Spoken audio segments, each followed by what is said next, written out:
আসসালামু আলাইকুম। আশা করি সবাই ভালো আছেন। তো 2024 সালের সিজনের প্রথম হিমসাগর আম আজকে আমাদের নামানো হয়েছে। এই যে আমার পিছনে যে আমগুলো দেখছেন, এই বাগান থেকে আমগুলো নামিয়েছি।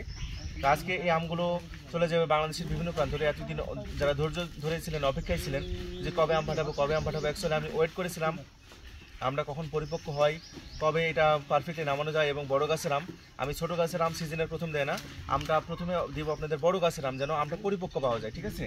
এবং এই যে আমাদের আমের সাইজ দেখুন, আমার হাতে 3 সাইজের আম আছে। এগুলো হচ্ছে আম 3টা 4টাতে কেজি হচ্ছে, ক্ষেত্র বিশেষে 5টা লাগছে, কারণ এবছর বৃষ্টি হয়নি, এটা একটা লক্ষণীয় বিষয়। ওকে, তো যারা যারা হিমসাগর আম খেতে চান খেয়ে নেবেন সাতক্ষীরা থেকেই, কারণ রাজশাহীর আম একদমই কম। এটা পরবর্তীতে কী হবে আমি বলতে পারছি না। তো এখন আমি দেখাই প্যাকেজিংটা কীভাবে চলছে। এই যে আমের পাশে আমাদের কর্মীরা কাজে লেগে গেছে। এই যে স্পট আম, ছোট আম, এগুলো দিবা না ভাই, ঠিক আছে?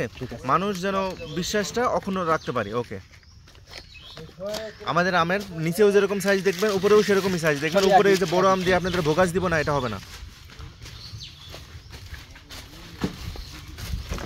সব জায়গাতে সমান আম দেবা, ঠিক আছে ভাই? ছোট আম বড় আম দিয়ে মানুষকে ভোগাস দেওয়া যাবে না।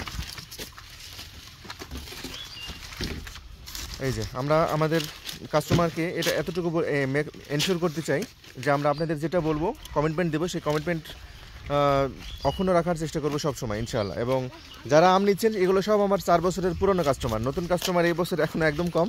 যারা নিচ্ছেন 4 বছর ধরে আমার কাছ থেকে আম খাচ্ছেন, ইনশাআল্লাহ আপনাদের বিশ্বাসটা নষ্ট হবে না। তো ওকে, ভিডিওটা বেশি বাড়াচ্ছি না। যারা আম খাবেন জানাবেন। সাতক্ষীরাতে আসি ইনশাআল্লাহ, এখান থেকে বাগান থেকে সংগ্রহ করে আমগুলো পাঠিয়ে দিতে পারবো। ধন্যবাদ সবাইকে, আল্লাহ হাফেজ, বাই।